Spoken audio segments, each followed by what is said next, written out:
In Bloemfontein, a very different kind of waiting has taken place there. Mothers are celebrating their Christmas bundles of joy. SABC News reporter Aphumelele Mdlalane is keeping up with at least that story on this, the 25th of December. Aphumelele, help us place where you are and what you've been able to hear about what is arguably the best gifts anybody could get on this Christmas. Yes. 15 and 16-year-old teenagers giving birth on Christmas Day, being described as the best gift anyone could receive this Christmas.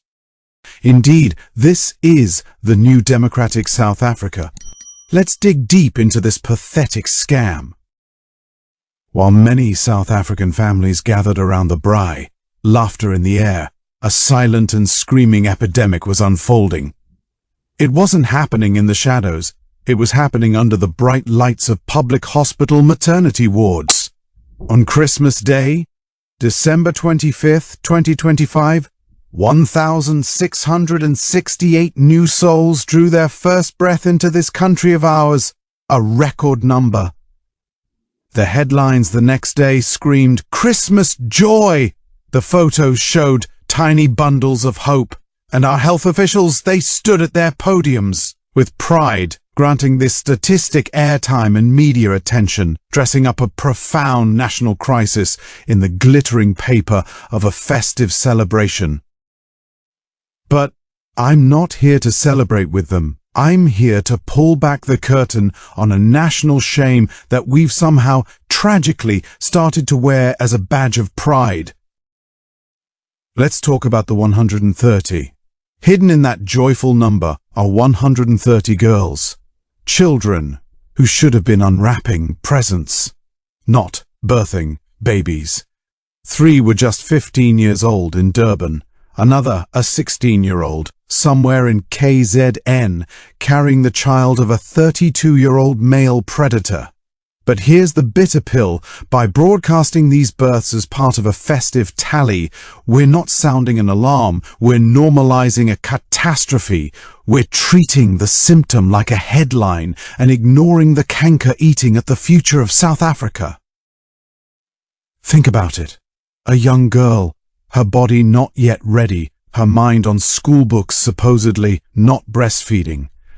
She goes to the state, and she gets free antenatal care, free delivery, and then, the cherry on top, the child support grant, 460 rand, and the whispers in the township say, have another, get another grant. And so the cycle isn't broken, it's funded, it's incentivized. And that money, it doesn't always go to Pampers and formula, it disappears into the abyss of poverty, leaving that baby hungry, leaving that girl mother trapped. And where are the fathers? Absent. Ghosts. These children, these Christmas babies, are born into a world where family is a mother who is a child herself. There is no father's guidance, no grandfather's wisdom, no stable home with rules and bedtime stories. What grows in that vacuum? Anger, confusion, a desperate search for belonging that too often leads to the street, to the gang, to the knife. We are literally manufacturing, in our own public wards, a generation primed for dysfunction. We are planting the seeds of tomorrow's criminals, of the lost boys and girls who will later be used as foot soldiers by the corrupt and the cynical. And then we have the audacity to blame apartheid. Yes, the past cast a long, dark shadow. It built the prison of poverty. But who is now throwing away the keys? Who is keeping that prison stocked with new inmates, born every Christmas Day? And let's speak another hard truth. One that gets you called names, but needs to be said. Who often remains in these communities, trying to hold the line?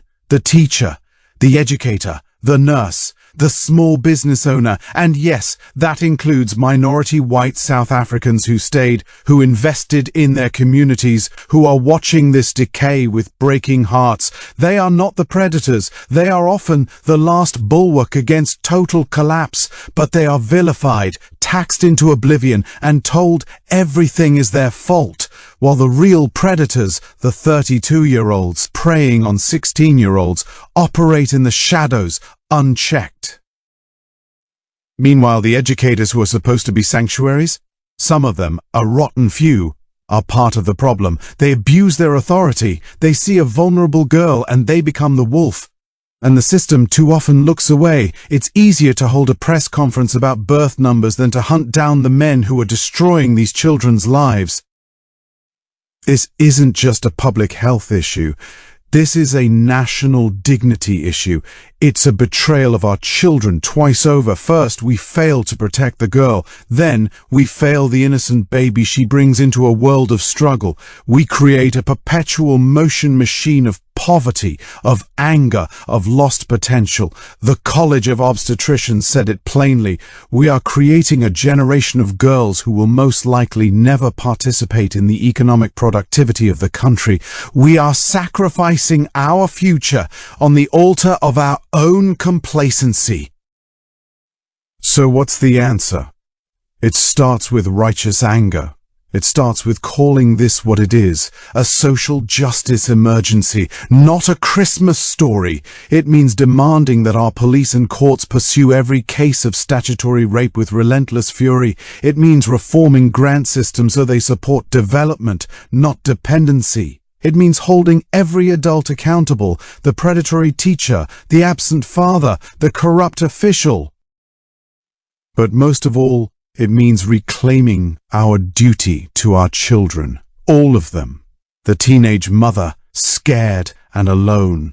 The Christmas baby, innocent and waiting. The young boy in a shack with no roadmap to manhood. And yes, it means supporting every South African black, white, Indian-colored who is on the ground, in the trenches, trying to build, teach, heal, and mend this broken social fabric. This channel is committed to telling these stories, not the sanitized version from the podium, the raw, heartbreaking, truthful stories of a nation at a crossroads. We need your voice to do it. If this truth has gripped you, if you feel that fire in your belly, don't let it fade, like this video. Subscribe to this channel, share it, not for clicks, but for awakening. Ring that bell so you never miss a story that matters. And if you can, join our channel membership or donate with super thanks. Your support isn't just about keeping the lights on, it's a statement. It says, I am part of the solution, I fund the truth tellers. It allows us to investigate, to give a microphone to the silence, and to hold a mirror up to this beautiful, wounded, potential-filled country called South Africa.